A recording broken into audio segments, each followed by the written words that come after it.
تمہاری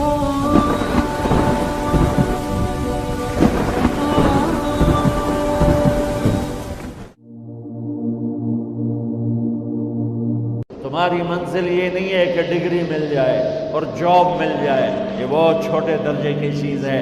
میری، تمہارے وی سی صاحب کی، تم بچیوں کی، بچوں کی ایک ہی منزل ہے کہ یا اللہ تو راضی ہو جا۔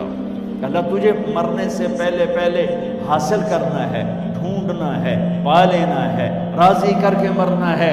لیتک تحلو والایام مریرۃ ولیتک ترضی والانام غضاب ولیت الذی بینی وبینک عامر وبینی وبین العالمین خراب ولیت الشراب من ودادک صافیا وشربی من ماء المعین السراب فاذا صح منک الود فالکل حین وکل الذی فوق التراب التراب۔ اللہ کو پاتے ہوئے جو سودا کرنا پڑے کر جاؤ۔ عبداللہ بن حذیفہ کو رومیوں نے پکڑ لیا، صحابی ہیں، ان کو آگ میں ڈالنے لگے تو وہ رو پڑے، تو لوگوں نے رومی بادشاہ سے کہا کہ یہ رو پڑا ہے، ڈر گیا ہے، ان کا لے آؤ، میرے پاس لے آؤ۔ ان کو واپس لائے تو رومن بادشاہ نے پوچھا کیوں روئے ہو، موت سے ڈر گئے ہو؟ کہنے لگے موت تو ہمارے لیے سب سے بڑا تحفہ ہوتا ہے، میں اپنی بے بسی پہ رویا ہوں۔ کہ کیا بے بسی ہے؟ کہ بے بسی یہ ہے کہ ایک جان ہے آگ میں گرتے ہی جل کے راکھ ہو جائے گی، کاش میرے جسم پر جتنے بال ہیں اتنی میری پاس جانیں ہوتی اور میں ایک ایک جان کو اللہ کے نام پہ قربان کرتا۔ آج مرنے کا مزہ نہیں آ رہا، اس پہ رویا ہوں۔ تو بادشاہ اتنا حیران ہوا، انہوں نے کہا تو میرا ماتھا چوم دے اور میں تمہیں آزاد کرتا ہوں۔ تو اس کا ماتھا چوما، انہوں نے چھوڑ دیا۔ 2000 سال پیچھے چلے جائیں، فرعون دنیا کا واحد انسان ہے جس نے کہا انا ربکم الاعلی، میں سب سے بڑا رب ہوں، اور اپنے آپ کے رب ہونے کا دعویٰ انسانوں میں صرف فرعون کا ہے۔ اس کی باندی مسلمان ہو گئی، موسیٰ علیہ السلام کا کلمہ پڑھ لیا، ایمان چھپتا نہیں، وہ پتہ چل گیا۔ فرعون نے اس کو پکڑوایا، اس کی 2 بچیاں، ایک دودھ پیتی ایک ساتھ چلتی، اور اس نے اپنے دربار میں کڑاہ میں تیل ڈلوایا، نیچے آگ لگوائی، تیل ابلنے لگا۔ جب وہ پوری طاقت سے ابلنے لگا تو اس نے فرعون نے اس عورت سے، اس باندی سے کہا یہ آگ تیرے سامنے ہے، جلتا ہوا تیل، موسیٰ کے رب کو مانے گی تو پہلے تیری بچیوں کو جلاؤں گا، پھر تجھے جلاؤں گا، اور اگر مجھے رب مانے گی تو تیرے گھر کو سونے چاندی سے بنا دوں گا، تیرے گھر کو سونے چاندی سے بھر دوں گا۔ اللہ کا پا لینا یہ میری آپ سب کی معراج ہے، اور اللہ کو کھو دینا میرے آپ سب کے لیے ہلاکت اور تباہی ہے۔ سنو اس نے کیا کہا؟ اللہ نے اپنی محبت کو ماں سے تشبیہ دی ہے، باپ سے نہیں دی، اور چھوٹا بچہ زیادہ ممتا کو لیتا ہے۔ وہ کہنے لگی فرعون یہ تو میری 2 ہیں، میری 100 ہوتی تو اللہ کے نام پہ آج میں قربان کر دیتی۔ فَاقْضِ مَا أَنْتَ قَاضٍ، کر جو تجھے کرنا ہے۔ تو پاگل ہو گیا، غصے میں کہنے لگا اس کی بڑی بیٹی کو ڈال دو۔ تو انہوں نے اس کو یوں ٹانگوں سے پکڑا اور وہ چیختی چلاتی ہوئی تھی۔ ماں کا ایک بول اس کی جان بچا سکتا تھا، اور پھر گھر جا کے توبہ کر لیتی۔ وہ کہتی یا اللہ مجھے معاف کر دے، میں نے کلمہ کفر کہا۔ اس کو ٹانگوں سے پکڑا ہوا ہے، اس کے ہاتھ نیچے جھول رہے ہیں، اور وہ اماں بھی کہہ رہی کہ مجھے بچا لو۔ ماں نے اپنی آنکھوں سے بچی کو تیل میں یوں ڈوبتے دیکھا، اور پھر وہ ابھری جیسے مچھلی تلنے کے لیے، جیسے مچھلی تلی جاتی تو باہر آ جاتی، اوپر آ جاتی، تو وہ ایسے بلبلے اٹھ رہے تھے۔ وہ ایک ہی لمحے میں اس کی تو جان گئی، ایک آنسو کا قطرہ اس نے نہیں نکلنے دیا اپنی آنکھوں سے، اور اپنے دل کو جب مضبوط کیا تو میرے رب کی غیرت، میرے رب کی رحمت، محبت حرکت میں آئی۔ اللہ نے ماں کی آنکھوں سے پردہ ہٹا دیا، اور ماں نے اپنی بیٹی کی روح کو نکلتے دیکھا، اور وہ کہہ رہی ہے اصبری یا ام فإن لک من الأجر کذا وکذا۔ ماں جی ڈرنا نہیں، صبر کرو، جنت تیار ہے، جنت تیار ہے، خوش رہو۔ معصوم بچی کو تو پتہ بھی نہیں تھا کہ کیا ہونے والا ہے، اس کو پکڑ کے یوں ڈالا، اس کی تو آہ بھی نہ نکلی۔ اور وہ مچھلی کی طرح تلی گئی. پھر ماں کا کلیجہ پھٹا. اللہ نے پھر آنکھوں سے پردہ ہٹایا اور انہیں اپنی بچی کی روح کو نکلتے دیکھا اور وہ کہہ رہی اصبری یا ام فإن لک من الاجر کذا وکذا. ماں جی تھوڑی دیر کا صبر، جنت تیار ہے، جنت تیار ہے، جنت تیار ہے. اللہ کو پایا سب کچھ پایا، اللہ کو کھو دیا سب کچھ کھو دیا. جب اس کو پکڑ کے لے جانے لگے اس نے فرعون کو دیکھا. فرعون اس کی آنکھوں میں آنکھیں نہیں ڈال سکتا، نظریں نیچے ہو گئی اس کی. کہنے لگی میری ایک بات مانو گے، میری ایک خواہش پوری کرو گے؟ فرعون نے پوچھا کیا؟ کہ جب میں بھی جل جاؤں تو میری اور میری بچیوں کی ہڈیوں کو اکٹھے دفن کرنا، باہر پھینک نہ دینا، دفنا دینا. فرعون نے کہا تمہاری یہ خواہش پوری کی جائے. انہوں نے کہا پیچھے ہٹ جاؤ، میں نے اللہ کو جان دینی، مجھے دھکا دینے کی ضرورت نہیں ہے، میں اپنے اللہ سے ملنے جا رہا ہوں. جب اللہ مطلوب ہوتا ہے تو موت محبوب بن جاتی. جب اللہ کی نافرمانی ہوتی ہے تو موت سے نفرت ہو جاتی، مرنا عذاب نظر آتا ہے. وہ چھلانگ مار گئی، اللہ اکبر کا نعرہ لگاتی ہوئی. ہڈیاں اتڑ گئیں، گوشت اتڑ گیا، ہڈیاں باقی رہ گئیں. فرعون نے کہا ایک ہی جگہ ڈال دو، سب کو دفن کر دو. دفن 2000 سال کے بعد بچوں بچیوں، 2000 سال کے بعد موسیٰ علیہ السلام کے 2000 سال کے بعد جناب رسول اللہ صلی اللہ علیہ وسلم دنیا میں تشریف لائے. 40 سال کی عمر میں نبوت ملی، 50 سال کی عمر میں معراج ہوا. 2050 سال کے بعد میرے نبی کی سواری بیت المقدس جا رہی ہے. اور بیت المقدس پر جب وہ اوپر پہنچے ہیں تو مصر وہاں سے قریب ہو جاتا ہے. جب وہ اترنے لگے تو میرے نبی نے کہا جبریل جنت کی خوشبو آ رہی ہے، جبریل جنت کی خوشبو آ رہی ہے. کہاں سے؟ ابھی تو جنت اوپر ہے، ابھی تو اوپر جانا ہے، تو یہ زمین سے جنت کی خوشبو کیا آ رہی ہے؟ تو جبریل نے عرض کی یا رسول اللہ فرعون کی ایک باندی تھی جو اللہ سے سودا کر گئی جان کا اور اپنی بچیوں کا، اس کی بچیوں کی ہڈیوں کو جہاں دفن کیا گیا ہے، یہ خوشبو جس دن انہیں دفن کیا تھا اس دن سے لے کر آج تک یہ خوشبو آ رہی ہے اور یہ قیامت تک آتی رہے گی. اللہ اپنے نام پہ قربان ہونے والوں کی یوں قیمت لگاتا ہے. پہلے اپنی منزل طے کرو، پہلے اپنی منزل طے کرو، پہلے اپنی منزل طے کرو کہ مجھے اپنی زندگی کی سے لینا کیا ہے. مجھے اللہ کو پانا ہے، مجھے اللہ کو پانا ہے. میں نے اللہ کی قسم اگر اللہ راضی ہے تو پھر موت سے بڑھ کر کوئی تحفہ نہیں، اس سے بڑھ کر کوئی خوبصورت پیغام نہیں. اور اگر اللہ ناراض ہے تو موت سے خوفناک کوئی پیغام نہیں.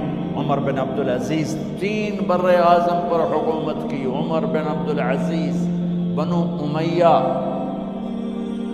مروان 9 مہینے حکومت کی. اس کا بیٹا عبد الملک بن مروان 21 برس حکومت کی. اس کا بیٹا ولید 10 سال حکومت کی. اس کا بیٹا سلیمان 2.5 سال حکومت کی.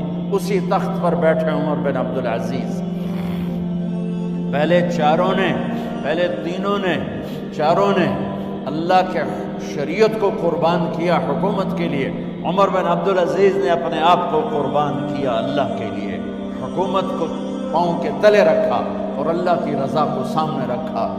ان کو زہر دیا گیا. جب ان کی موت کا وقت قریب آیا تو انہوں نے رجا بن حیوہ کو بلایا. سننے والی بات ہے بچوں.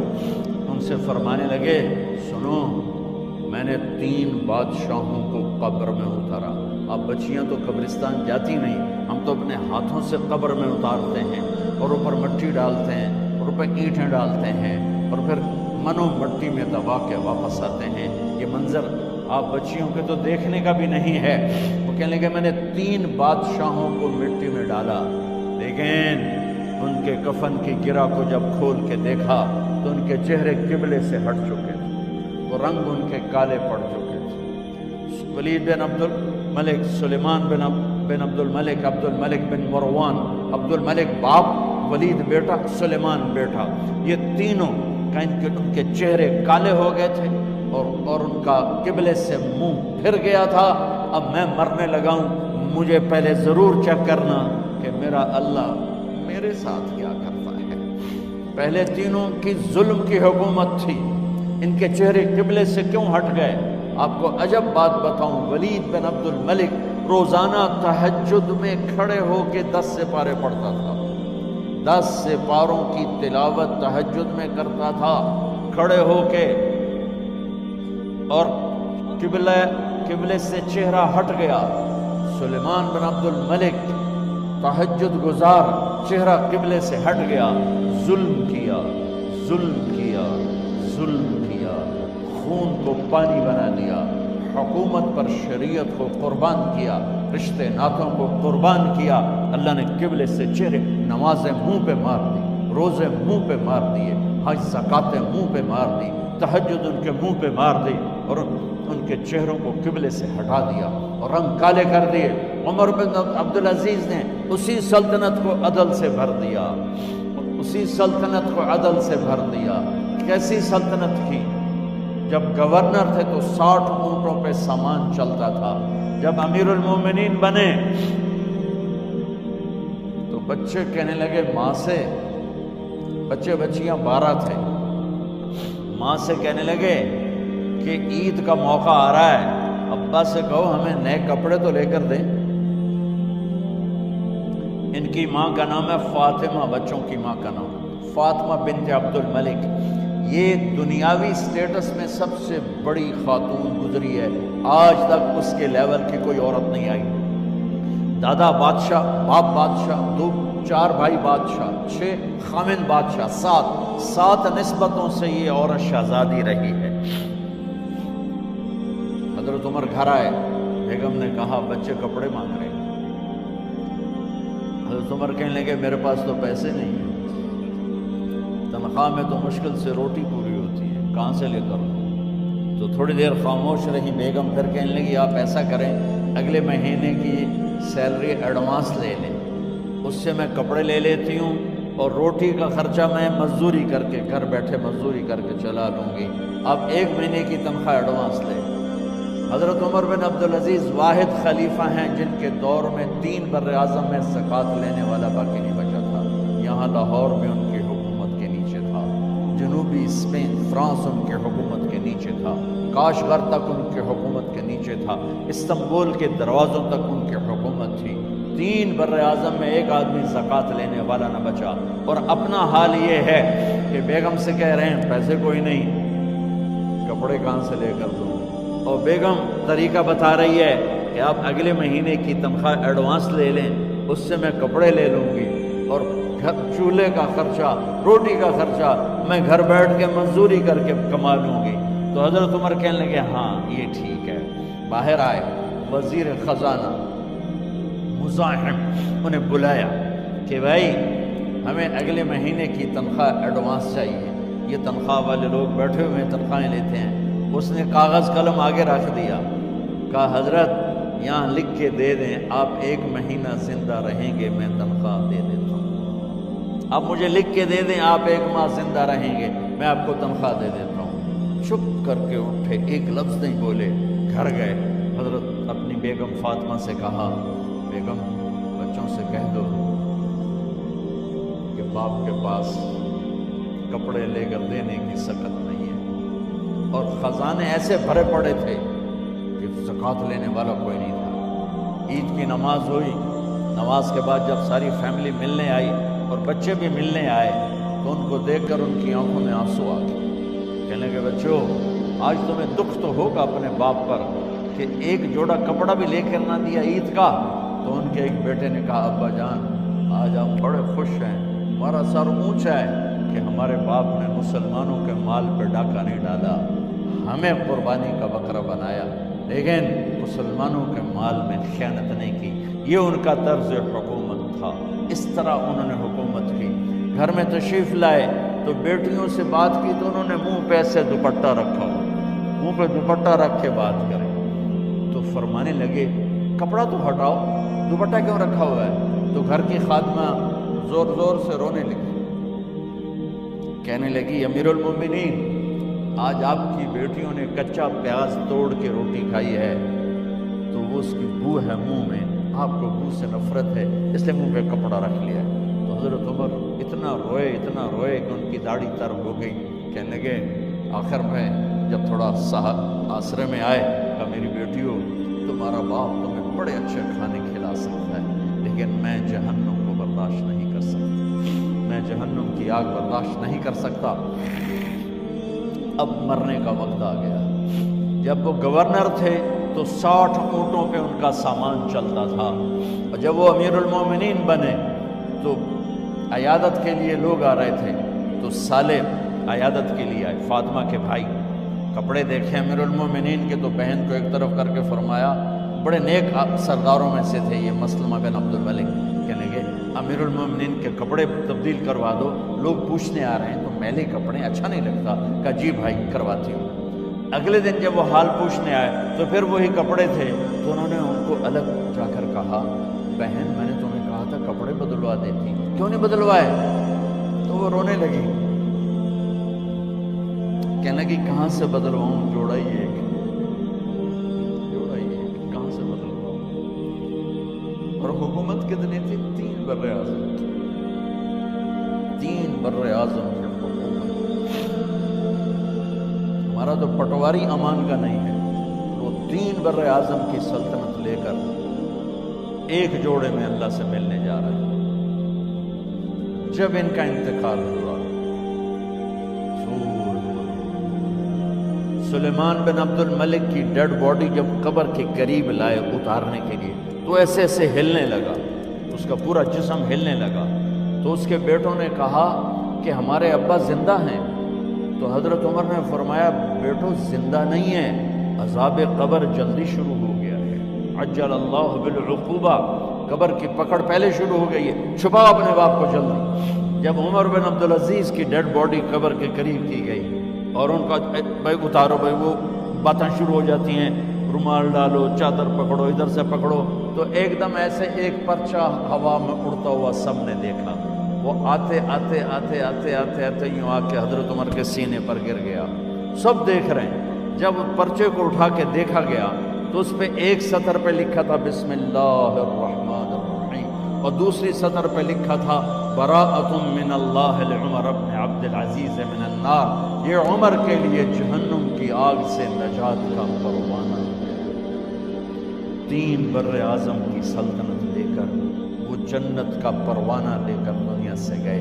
جب ان کو قبر میں اتارا گیا تو انہوں نے رجا بن حیوہ سے فرمایا تھا 3 بادشاہوں کے چہرے دیکھے قبلے سے پھر گئے، رنگ کالے پڑ گئے، مجھے تم نے دیکھنا ہے کہ کیا ہوتا ہے؟ تو رجا فرماتے ہیں جب میں قبر میں اترا اور ان کے کفن کی گرہ کو کھول کے دیکھا تو چہرہ قبلے کی طرف فکس تھا، اور مجھے یوں لگا جیسے 14ویں رات کا چاند قبر میں اتر آیا۔ میرے عزیزو، طلبہ و طالبات، اللہ کو اپنی منزل بناؤ، اللہ کو اپنی منزل بناؤ، اللہ کو